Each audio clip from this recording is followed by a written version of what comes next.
was believed to be dead, David experienced a phenomenal event, thrown from the real world to become part of a spectral entity of Mount Shasta.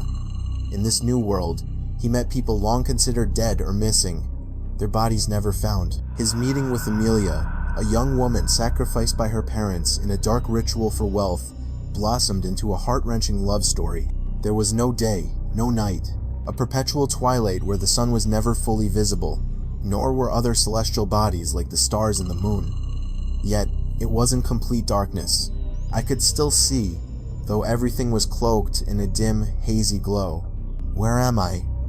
Why does everything suddenly feel so strange and adrift?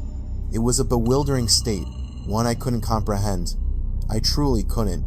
And so, if I found myself walking without direction or certainty, it was the only thing I could do. There was nothing else. David, a voice called to me, without hesitation. I flinched, my steps halting instantly. The source of the voice was behind me. I spun around. My eyes widened. The figure of a woman was hurrying toward me, a constant smile on her face. At first, her figure was unclear, about 100 yards away in the thick gloom. Her pale features seemed flat and expressionless, but as she drew closer, the veil was gradually lifted. I tried to remember her, my eyes fixed on her, barely blinking. I strained my memory, forcing it to dig deeper, but it was all in vain. Even as every pore of my memory sweated with the effort to recognize her, I finally had to surrender, my disappointment palpable. Who are you? It's me, Amy, David, Amelia. Amelia? Is it really you, Amelia? I was stunned, finding it hard to believe. Had my eyes deceived me? Or perhaps my ears had misheard. Was I dreaming? The name Amelia wasn't foreign to me. I had known her before. And then, it all came rushing back. But as my memory cleared, a god-level doubt emerged. Because, as I remembered, Amelia was dead. How could someone who died years ago be alive again? Suddenly, a cold sweat drenched my body. The hairs on my neck stood on end. A chill of pure fear ran through me. I wanted to run, to sprint 1,000 miles away from her that very instant, but, strangely, as the desire to flee surged, my feet felt glued to the spot. I couldn't move them at all, as if some unseen force had shackled them. But, aren't you dead? I finally managed to ask, my voice trembling. And my question, Amelia flinched. For a moment, her eyes locked onto mine with a sharp intensity. I tried to brave her gaze, our eyes meeting for several seconds before she finally looked down, her view falling to the tips of her feet. I waited, my heart pounding with anxious anticipation for what she would say next. But Amelia remained silent, her head bowed. I started to doubt. Maybe she hadn't heard my question, but could that be true? No, that's impossible. She must have heard me. Why was she so quiet? Impatient, I was forced to repeat my question, this time with more emphasis. Amelia, aren't you dead? The intonation made her jump. She looked up, her eyes suddenly glistening with tears. Who said I was dead? She finally spoke. Yes, my body was buried. Many people witnessed my funeral. I even remember you were there, David. You helped carry the casket to the cemetery. What Amelia said was true. I had been there to see her to her final resting place. I hadn't just attended. As she said, I had been a pallbearer. Then who was buried that day, Amy? A log, Amelia answered firmly, wrapped in a shroud to look like a body. Are you serious, Amy? Was it really just a log that everyone buried that day? Amelia responded with a nod, but then I remembered the words of my friend Samuel. He had also been at Amelia's funeral. On the way home, he had said to me, David, what I saw with my own eyes, don't tell anyone, okay? He looked dead serious. It's up to you whether you believe me or not. What was buried today? It wasn't really Amelia. Don't be shocked. I was shocked and intensely curious. It was as if he knew what was churning in my mind. I just want to tell you what I know, what I saw with my own eyes. What was buried wasn't Amelia's body. It was a piece of a birch tree. Samuel had said it without a hint of doubt. So, what was washed, shrouded, and prayed over was just a piece of wood. But not everyone could see that. Samuel's explanation had been staggering. At the time, I had witnessed the entire funeral process with my own eyes. I saw her body as the women washed it before it was shrouded, The cause of her death was clear too. She had drowned at Lake Superior. The boat she was on with several friends capsized in a storm. Amelia was found by the rescue team, but she was already gone. Why should I have believed Samuel's words? I only tell you this because you're sensitive to these things, not like most people. And besides, I just needed to get this unsettling feeling off my chest from what I saw. Some friend you are, Sam, I joked. You're supposed to share good fortune, not anxiety. It's your own fault, David. Why are you the kind of person I can trust? My thoughts were suddenly shattered by Amelia's voice. David? What are you thinking about? You look so confused. You still don't believe me, do you? I don't know, Amy. I'm just confused about my own situation right now.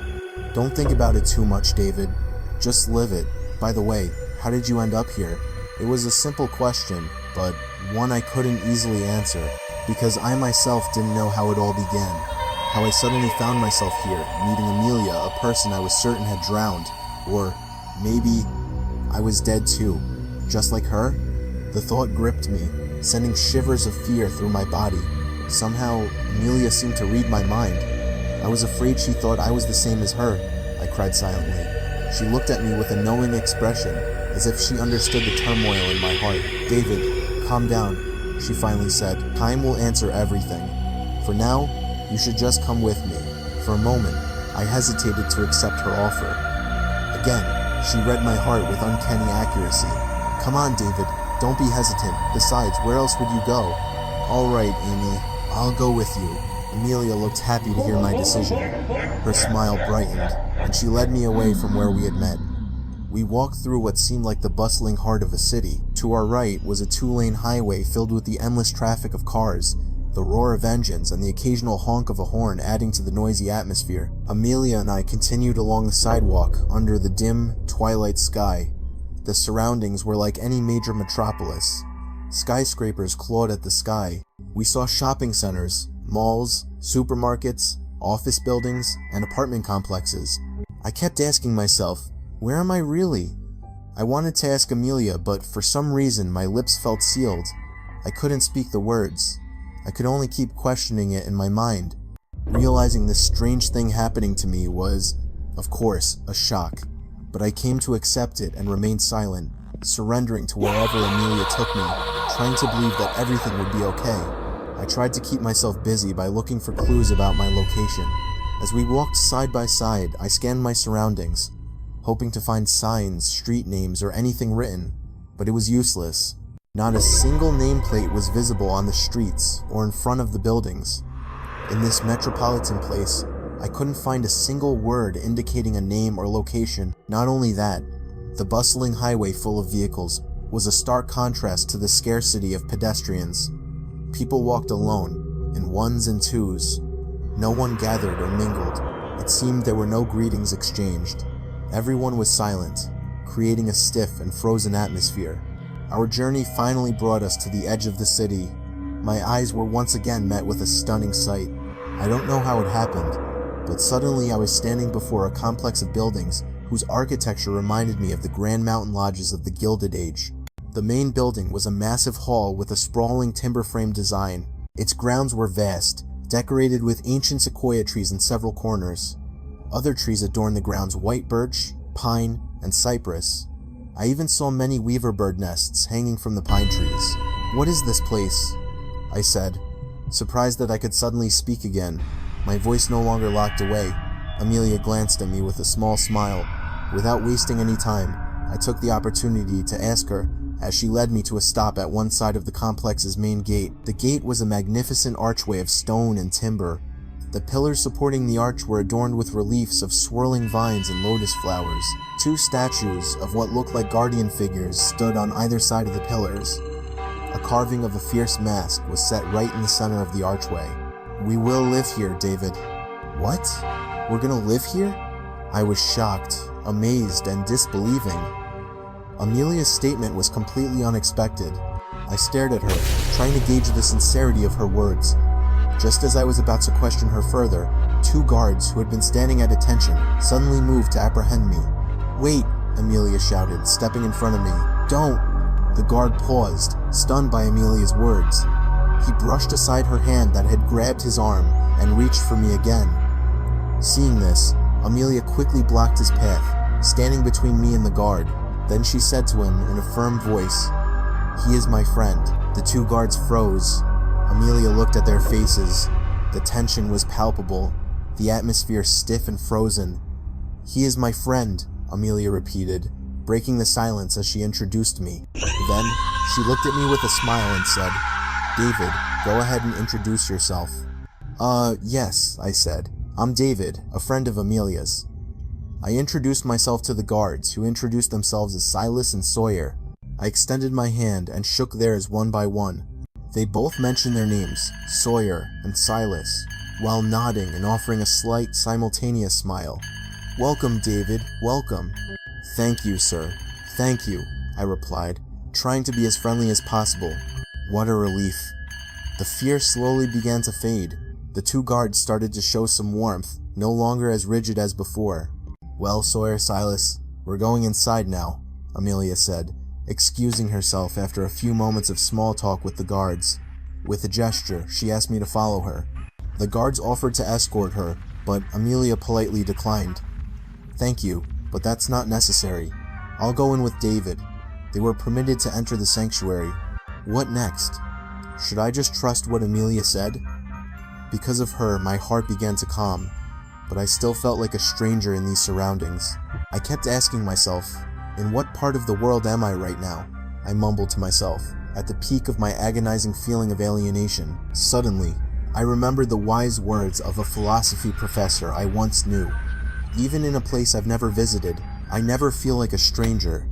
Do you know the secret? I always consider any unfamiliar place as my hometown. That way, when you're there, the sensation you feel is that of returning home. Before I knew it, my steps had brought me to the porch of the main hall. I was startled by a sight that unfolded before my eyes. It reminded me of a scene from a historical play. Dozens of men, dressed in what looked like old-fashioned militia uniforms, sat cross-legged on the floor in a semicircle, facing someone I presumed to be their leader. I could only stand stunned on the porch, speechless at the scene before me. With the series of phenomenal events happening one after another, I was shocked again when my gaze fell upon the person who was the center of the men's attention. That person reminded me of an old friend I hadn't seen in a very long time. His name was Sullivan. Could it be him? The physical build and character of that figure were identical to Sullivan, my old friend who I knew as a passionate mountaineer and naturalist. Ever since he was reported missing on Mount Shasta, I had never seen him again. Like everyone else, I assumed he had died on that mountain, even though his body was never found. Oh God, what kind of place am I in, where I keep meeting people who are considered dead? It was hard for me to believe my own eyes. I needed to ask Amelia. "Amy, is that person sitting on the throne really Sullivan?" I asked. She looked at me with a bewildered expression, perhaps wondering how we could possibly know each other. Before she could answer, the man on the throne called out, "David, is that you?" Sullivan's greeting made the guards reflexively turn their heads towards me, their eyes questioning. Amelia and I remained standing on the porch, not moving an inch. Sullivan suddenly leaped down from his throne and walked towards me. The guards shifted to make way for their leader to approach me on the porch. The warmth of the reunion left Amelia, and the guards stunned by their leader's affectionate demeanor. I just stood there, silent and frozen, as Sullivan threw his arms around me in a tight hug. Sullivan and I had been on the same hiking team. We were best friends. After our reunion, we began to ask each other questions, our eyes barely blinking as we took in the warmth he showed me. "Who is this person?" Their hearts probably murmured about me. The guards parted, shifting their seated positions to create a path for us. Sullivan and I continued forward until he asked me to sit in the front row among the guards. After I sat on the floor like the others, Sullivan, with great authority, returned to his place on the throne. I truly felt like a stranger among them. My clothes were different from what they wore. I was just wearing a t-shirt and jeans, while they were all dressed in full guard uniforms, complete with ceremonial blades at their sides. Two of them wore distinctive head coverings. Sullivan himself even wore a crown adorned with jewels on his head. I mostly kept my head down, until my awareness was jolted by Amelia's disappearance from my sight. Yes, suddenly, Amelia was no longer with me, and it seemed I wasn't given the chance to ask about her whereabouts. "Guards of the Veiled Peak Sanctuary!" Sullivan's voice suddenly boomed, filled with authority. Today, we welcome a new resident. I now had a clue as to where I was. The Veiled Peak Sanctuary. A strange name for a place. Why a sanctuary? The name reminded me of some kind of ancient, self-governing domain. Oh God, have I been thrown back into an archaic era, long left behind? My mind was in turmoil. I had never dreamed of such an event, to be thrown from the real world and find myself among people considered dead. And you, David, Sullivan's voice thundered, shattering my thoughts. Yes, Sullivan, I answered spontaneously, half stammering from the shock of his sudden address. Strangely, my immediate reply caused a commotion. Insolent, one guard shouted. How dare you address our regent so casually? Another chimed in, filled with anger. You're like someone with no manners. Apologize at once to His Grace, the Regent Sullivan, declared a guard with a distinct cap, sitting to Sullivan's left. I just stood there, dumbfounded, completely clueless as to what I had done to be accused of having no manners. Cold sweat covered my body, and my heart pounded. What was going to happen to me? I suddenly felt the need to be cautious. My suspicion grew that something bad was about to happen, especially after the guard with the cap stood up and started walking towards me, vengeance clear in his eyes. But he had only taken a few steps when Sullivan, in a deep and authoritative voice, stopped him. Stand down. The guard obeyed, returning to his original position. From the look in his eyes, I knew he was the man they called Jackson, and I could guess his story. I remembered a plane crash that had been all over the news, a major headline. I could only shake my head. Jackson was the name of the pilot reported missing in that crash. Yes, it was really him, I said to myself. My memory was still fresh. The photo of the pilot that accompanied the news reports of the crash matched the face of the man now standing before me. With all due respect, Your Grace, Jackson said, continuing his statement, we should remind this newcomer how to properly address you. Silence, Sullivan replied, almost a bark. You were just like David when you first arrived at the Veiled Peak Sanctuary. Jackson, teaching someone manners must also be done with manners, Sullivan continued, his rebuke sharp. Sullivan's reprimand was stinging. Jackson was taken aback, perhaps never expecting Sullivan to speak to him so harshly. Jackson's face suddenly turned pale, then red with anger. I laughed to myself. Jackson was trying to suck up, to gain sympathy or praise, but instead, he got a sharp rebuke. And you, David, Sullivan said, his tone suddenly rising, his voice loud, firm, and full of authority. It almost knocked me from my seat. He continued without paying any mind to my reaction, or the reactions of the guards who were now staring at me intently. I suddenly felt like the center of their piercing gazes. From this moment on, whether you like it or not, you must address me as Regent Sullivan. There is no more Sullivan between us, he declared. I could hardly believe what Sullivan had said. It felt like a dream. Did I hear him correctly? I glanced over and saw Jackson smirking at me, probably satisfied that his grievance had been avenged. Do you hear what I'm saying, David? Sullivan asked, as if forcing me to answer immediately. Yes, I hear you, Regent Sullivan. Apparently, Sullivan was satisfied with my answer. A smile appeared on his face as he nodded. He then ordered 2 guards to take me away from the Grand Hall. Those 2 guards were Silas and Sawyer. I didn't know how the 2 guards who had almost arrested me at the gate were suddenly in the hall. I excused myself from the antechamber, the main part of the hall where the meeting between the guards and their ruler took place, which was also used to receive guests. I left the hall, escorted by Silas and Sawyer. It was then that I suddenly remembered Amelia. Where is Amelia? I wondered. She had simply vanished. It seemed I wasn't given a chance to ask any more questions about her. Silas and Sawyer and I arrived at our destination. I was taken to a barracks-like building, separate from the main hall but still within the same complex, separated only by a large courtyard. Upon arriving at the barracks, which turned out to be the guards' quarters, I was handed over to a man I presumed to be in charge of the place. Silas and Sawyer addressed him as Jeremiah. Jeremiah, by order of the Regent, I entrust David to you. Please take care of all his needs. Of course, Silas and Sawyer. I understand.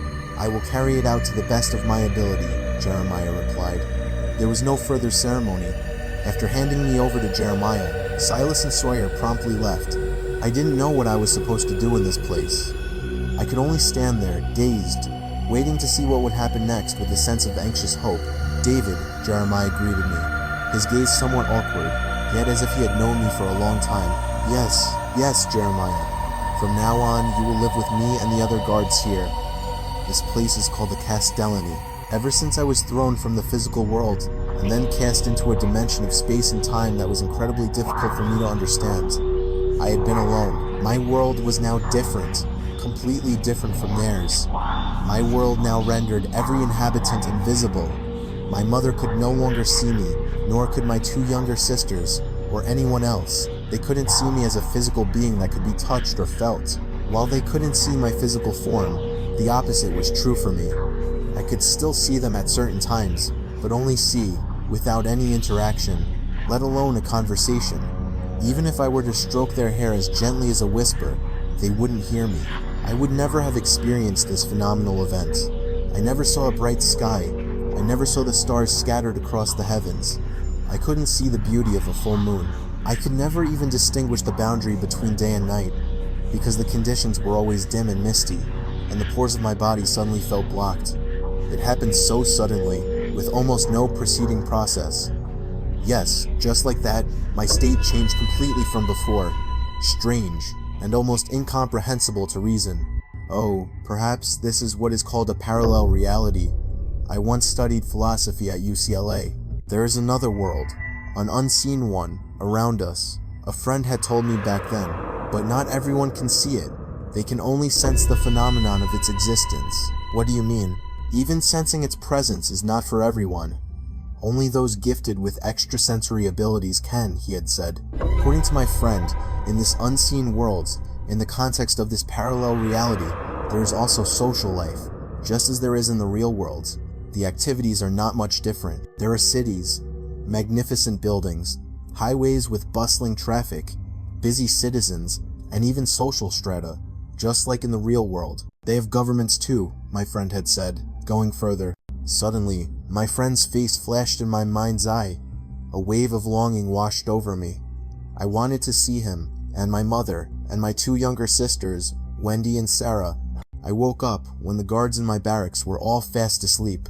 I couldn't sleep. I tried to calm myself by just thinking, talking to myself about anything and everything. Yes, the guards in my barracks were all sleeping soundly. I was the only one still awake. The feeling of loneliness and a god-level anxiety made me feel like a worm on hot sand. I wanted to make peace with myself, to accept the situation for what it was, sincerely and wholeheartedly, but it all felt futile. Eventually, I got tired of not being able to fall asleep even after forcing myself. I finally got up from my lying position and immediately assumed a meditative posture, sitting cross-legged. First, I slowly closed my eyes, then took a deep breath, holding it for a few moments in my chest, before slowly releasing it. Inhale, hold, exhale. Inhale, hold, exhale. Again and again. My focus was solely on the breath entering and leaving my nostrils.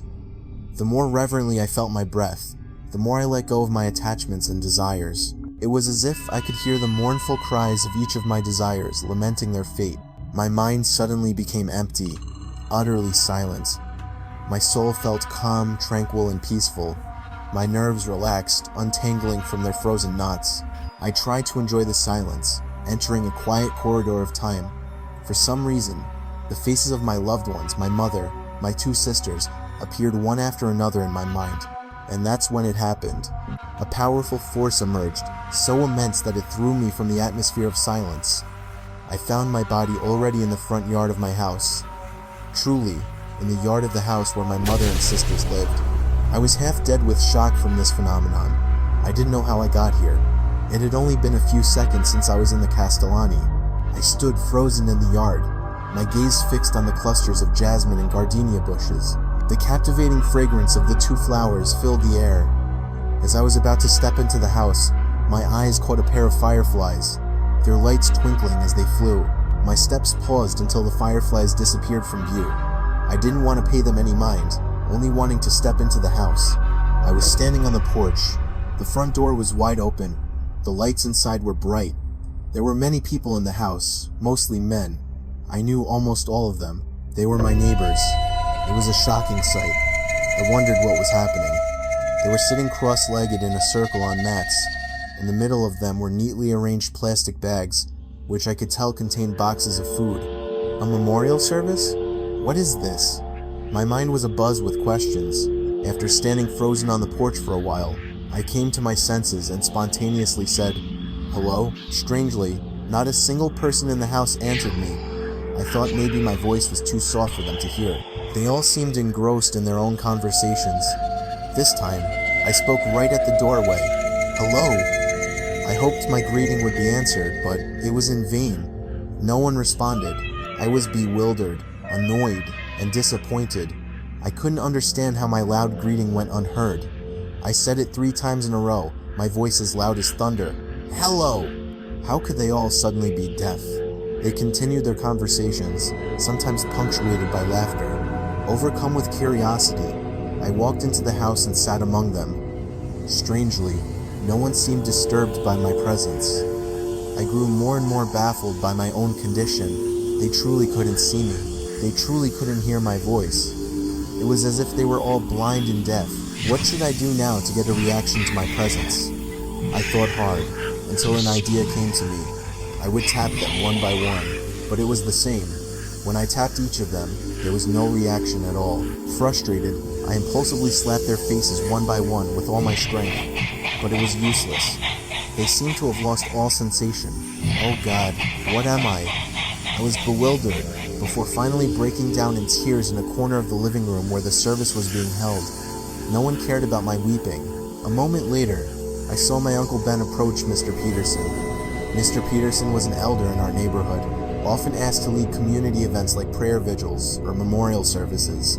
"Mr. Peterson, I believe all the guests have arrived," Uncle Ben said. All the guests suddenly fell silent. Their attention immediately turned to Mr. Peterson and Uncle Ben. "All right then, let's begin this vigil," Uncle Ben said. "Mr. Peterson, I ask you to lead the prayers for my nephew, David." His words struck me like a bolt of lightning in broad daylight. I was utterly shocked. So, they considered me dead. And tonight was the 7th day since my death. How could they? The thought crushed me. My heart shattered into a million pieces. I couldn't stay silent. I had to do something to stop this travesty. I immediately protested, my voice roaring with burning anger. "Don't be ridiculous. I'm not dead. I'm not dead," I screamed. But no one heard my screams. My repeated, loud cries meant nothing. It was as if nothing had happened. Mr. Peterson began his duty. "Good evening, everyone, Mr. Peterson began, and the attendees responded in unison. "Good evening. On behalf of the host family, I would like to welcome all of you. Before we begin the vigil commemorating the 7th day of the passing of our brother, David, let us start this gathering with a prayer. You're all outrageous. You're all outrageous. I'm not dead. Can't you see I'm still alive? Stop this vigil immediately. Stop it." I was furious, half mad with confusion. I thought hard. What should I do now? I ran towards Mr. Peterson, intending to cover his mouth. Even though I clamped my hands over his mouth, it was as if nothing had happened. He continued, leading the prayer smoothly. In a state of half desperation, anger, and disappointment, I suddenly had the urge to stop the vigil by wrecking the food that the guests were supposed to take home. Without wasting a moment, I threw the black plastic bags containing the food boxes into the air, blindly and furiously. But, strangely, the bags didn't move an inch from their spot. They remained neatly arranged as before. I thought maybe my hands or feet, which I used to wreck the packages, had suddenly turned into some sort of fragile particles. Yes, no matter how light the objects I threw or kicked, my limbs would just shatter instantly, looking like very fine powder. It was truly a surreal phenomenon. My fingers would turn to dust every time they touched anything. So would my feet, but just as magically they would instantly reform. I guess my existence was almost like still air, and because of that, I desperately wished I could become wind, so that even if I couldn't be seen, my presence could be felt. Yes, only by becoming wind could they feel my presence, even if I was invisible. Now, there was truly nothing more I could do but lament my miserable fate. Whatever I did was useless. Whether I was silent or moved like lightning, it made no difference. I could only see and hear. See what they did, hear what they talked about. I used to think that being ignored was the saddest thing for a person, but it turns out there's something even sadder, and that's what's happening to people like me. My existence is their real absence. I no longer exist for them, not even as a vibration. As I was contemplating my fate amidst the prayer vigil, I suddenly heard the sound of crying. "David, why did you leave your mother so soon, son?" I was startled. My heart was suddenly pierced by my mother's cries. Reflexively, I got up and ran towards my mother, who was in her bedroom. My steps halted at the open bedroom door. For a moment, I stood frozen, my eyes barely blinking as I watched the three women I loved most in the world crying in a corner of the room. My mother and my two younger sisters.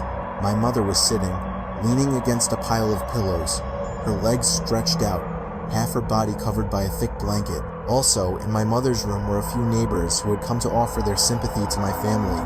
They seemed to be trying to comfort them. I approached them quickly. "Mom, it's me.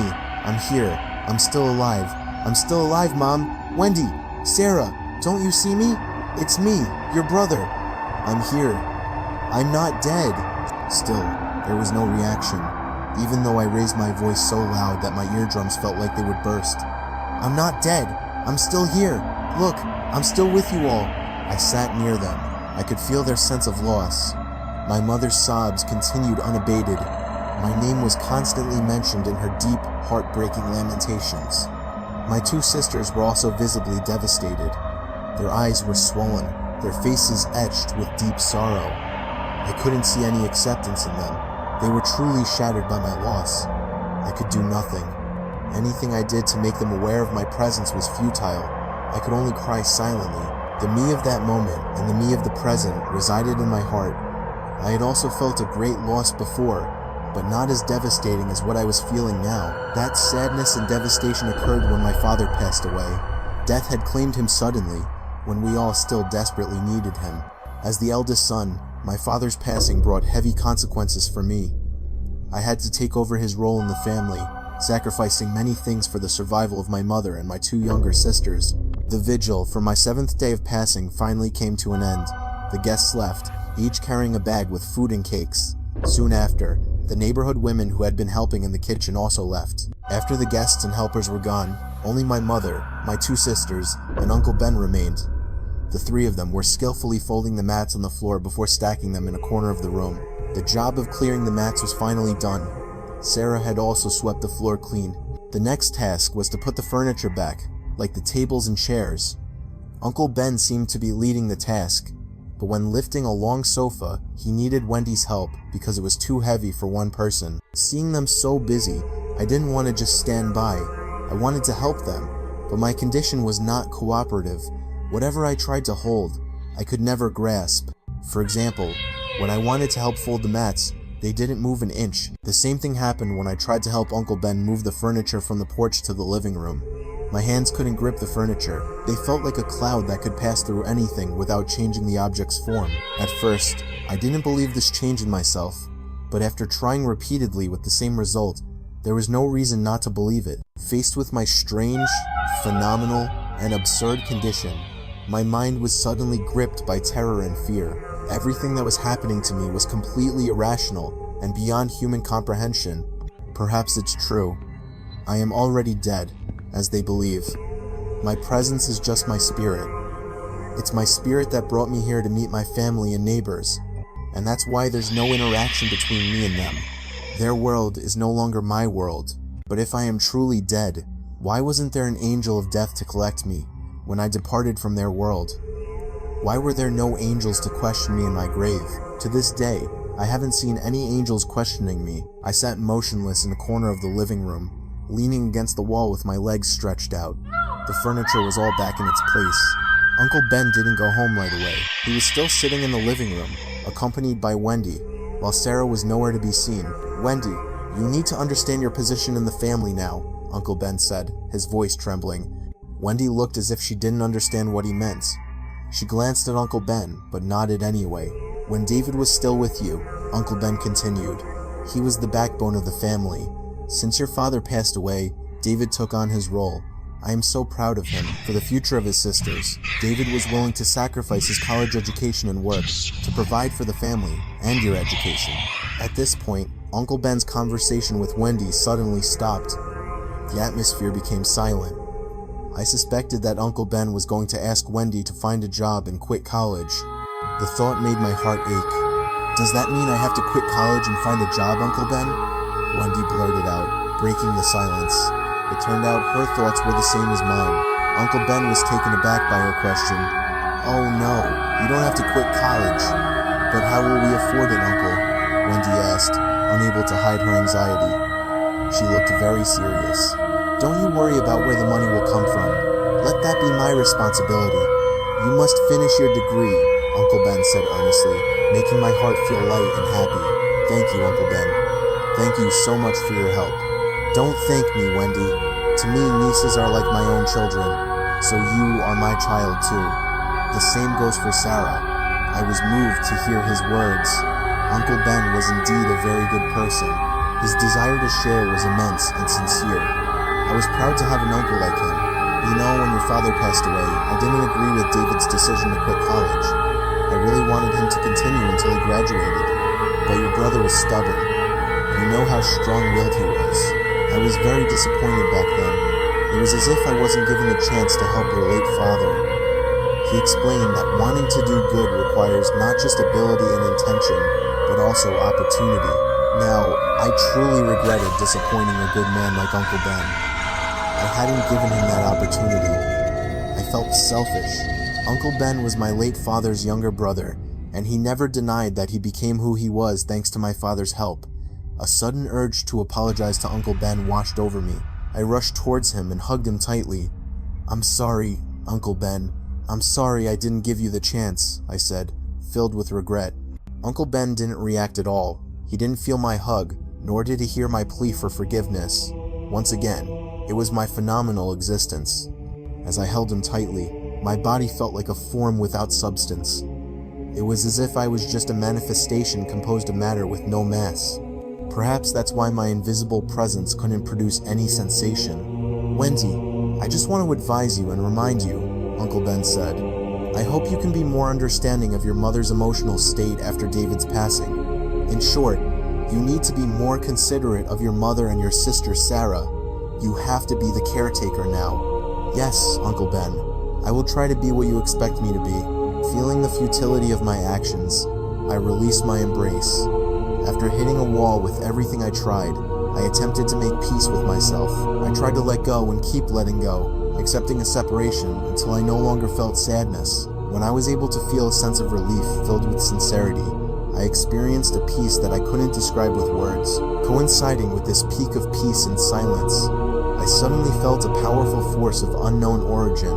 With a single jolt, it launched me, and I felt myself flying and floating. My body felt weightless, extremely light. With that immense force, I shot forward like lightning, feeling as if my bones would shatter. Imagining what would happen to me, I was terrified.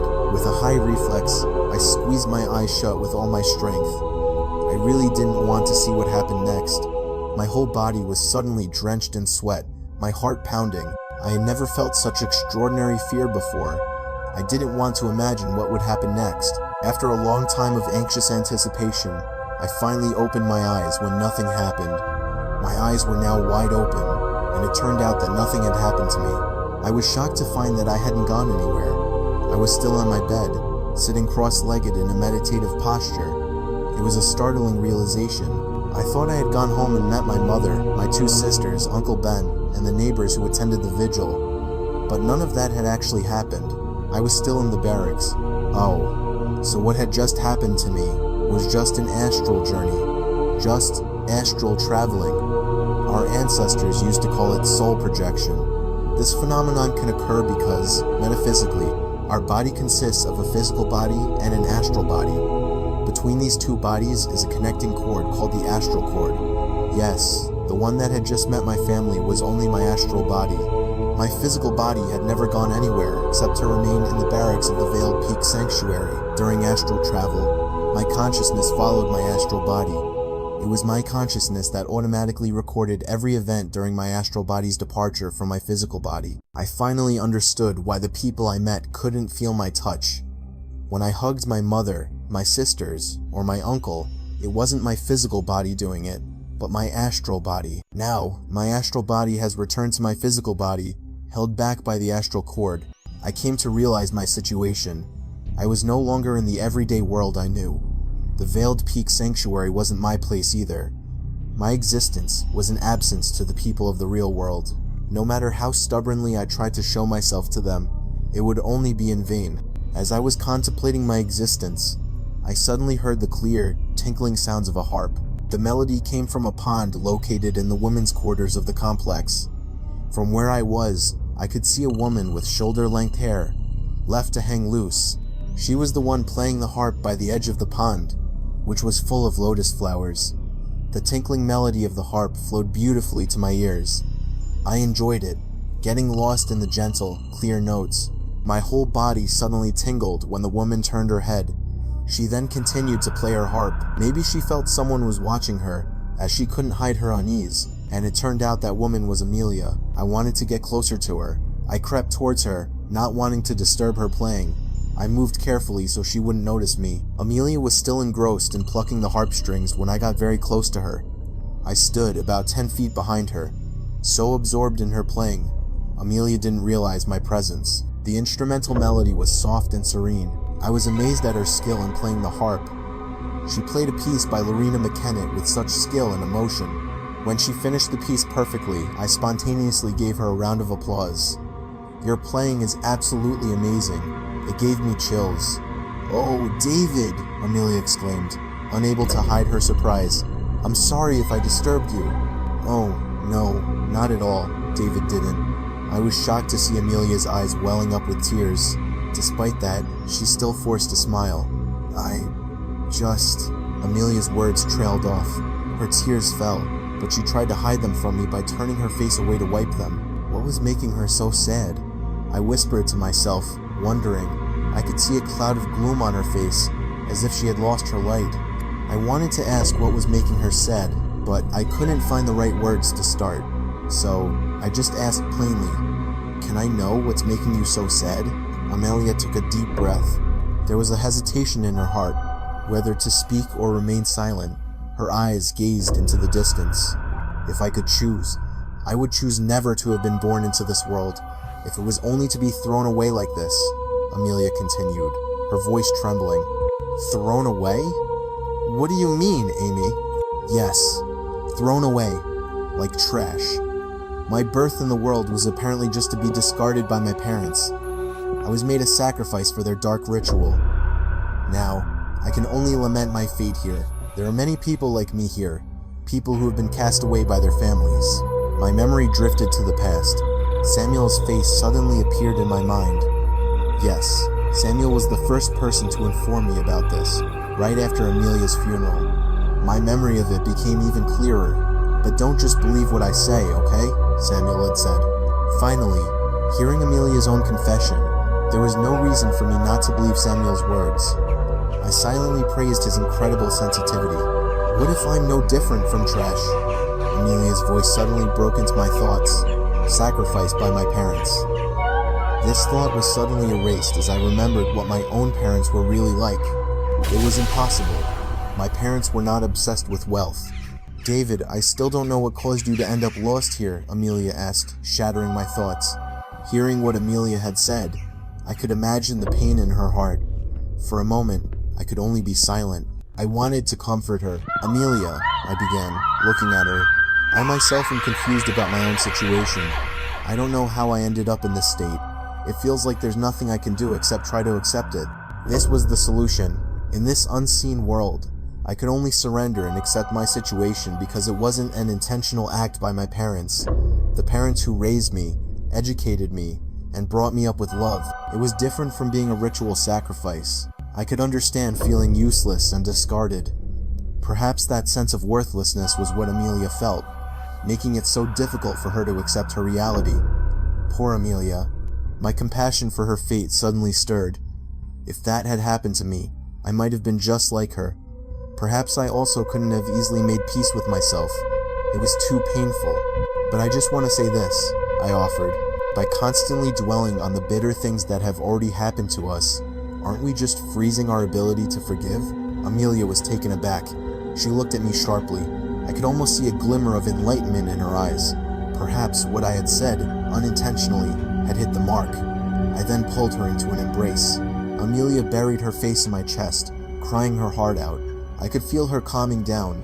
I let her sink her face into my chest, which grew warm from her tears. My chest suddenly felt like an ocean, the estuary for everything carried by the rivers.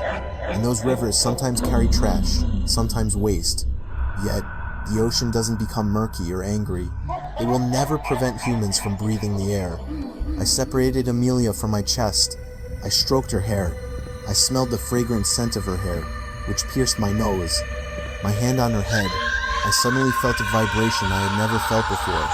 From that event on, Amelia and I were often together. Almost all the officials of the Veiled Peak Sanctuary knew about our closeness. Many of them thought we were in a relationship. Regent Sullivan even asked me about my relationship with the unfortunate woman. From his words about Amelia, I finally understood that he had feelings for her and wanted to make her his consort. This made me sad. I was jealous. I was angry. I hated Sullivan. And I heard Regent Sullivan's words as a form of threat to me. David, I am a ruler, a regent. Anything I desire will come true. Sullivan's words had scared me, but it wasn't just a statement of his desires. Anything that is the will of my people and the officials of this sanctuary, Regent Sullivan had stated firmly to me, and I chided myself for thinking such bad things. Forgive me, Your Grace. Forgive me for my impertinence, but how could I do that if it meant I was in danger of losing her smile? My own thoughts troubled me. Loss only happens to something you already possess. Suddenly, I felt uncertain about the reality of the situation. Amelia was not mine. Why should I be afraid of losing her? It seemed fear was making me lose control of my words to Regent Sullivan when I was face to face with him. My mind suddenly told me that he could do anything with his power, while I was just a tool for his rule. I could only look down, my gaze falling to the floor. Suddenly, I felt as if I had lost all courage, even just to look at Regent Sullivan sitting on his throne. My daydream was suddenly shattered by a hand on my shoulder. Reflexively, I looked up and saw Regent Sullivan suddenly standing before me. I was surprised by his magical ability to appear so suddenly. His smile was as wide as ever, like someone with no burdens in the world. But here, I didn't understand the direction of his conversation. I could only stand there, dazed, waiting with anxious hope for what Regent Sullivan was about to say. David, I will marry Amelia soon. Regent Sullivan's words struck me like a thunderbolt on a clear day. I was utterly shocked. I was rendered speechless. Should I tell Regent Sullivan that I hadn't said anything about my closeness with Amelia? I could only speak in my heart. Regent Sullivan then left me alone in the grand hall. After he left, I suddenly wanted to ask Amelia about this. I snuck around and felt a beautiful feeling called love. I saw an oasis that promised to quench my thirst. Sincere love made me feel like a fish out of water, and suddenly my anxieties and questions blurred into happiness. With love that was full of sincerity, we then went to face Regent Sullivan to express our feelings to him. Your Grace, I said, my voice almost stuck in my throat. I love Amelia. I was only trying to be honest, not jealous or anything else. He was wise. Love is never a cause for suffering. To love is the willingness to make the one you love happy in their own way, not just to make yourself happy from the one you love. I will immediately order the officials here to prepare for your wedding. Amelia, I will be happy if you are happy, Regent Sullivan said to Amelia, making me feel somewhat ignored. My jealousy was stirred by the attention the leader of the people of the Veiled Peak Sanctuary gave to Amelia. We will sanctify our love, I said to her later. No, David, it's not us who sanctify our love. It is the greatness of love itself that sanctifies it. Our duty is only to take good care of it. Then how do we take care of it? By protecting each other's hearts and feelings, I said firmly. Amelia nodded, understanding what I meant, but then she suddenly gripped my wrist tightly. It seemed something had frightened her. I wondered what was wrong with her. David? Yes, what is it? Our wedding. Who are they? There are so many of them, David. So many. Yes, but who are they? They are definitely not residents here. Then who? People from the real world, David. Maybe some of our family members are among them. We'll see in a moment. There's an order from Regent Sullivan for everyone here. Those who still have family in the real world will be asked to return home. Home? Yes, back to their respective homes. But they don't go back for good. Just for a short while. After delivering the news that Regent Sullivan is hosting a grand event, they have to come back here, Amelia explained. Her explanation suddenly reminded me of a local legend from my hometown, about a man named Sayuti. Sayuti was a resident from around a historical site back around 1945, before our country's independence. He was reported missing on a local mountain. Since then, he was believed to be part of the spectral entity of that place. His figure could be seen from time to time. Sayuti became a sort of local folklore. His appearance was considered a natural sign, more metaphysical in nature. He would only flash by, revealing himself in the real world when the mountain was about to erupt. Usually, a few days before the eruption, he would return to his family. His return was brief. After a day or two at home, he would return to his habitat as part of the mountain's spectral entity. People then came to trust Sayuti's return to his family as a more reliable sign of an impending eruption than the predictions of volcanologists. Even if various scientific parameters indicated that the mountain was about to erupt, if there was no news of Sayuti's return, the community would not rush to evacuate, even those living in disaster-prone areas. Sayuti's return to his family was solely to inform them that there would soon be a grand event and that his family should be careful. This news would then be passed on by his family to their neighbors, before spreading by word of mouth. The community understood that the grand event meant the mountain's eruption. Then, without being asked or forced to evacuate, the community would move away on their own after receiving such natural signs. But it wasn't just Sayuti who experienced life as a spectral entity of Mount Shasta after being reported missing. There were many others who shared his fate. After being declared missing, they became part of the mountain's spectral entity, and this story ends here. How was that for a story? Feel free to write your thoughts in the comments. Thank you to everyone who has listened to this story to the end. I wish you all health, a long life, happiness, and success always. Thank you.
come le fate maintenance ut nemo, quam si risorti, se orat integrisi sul fostris, illa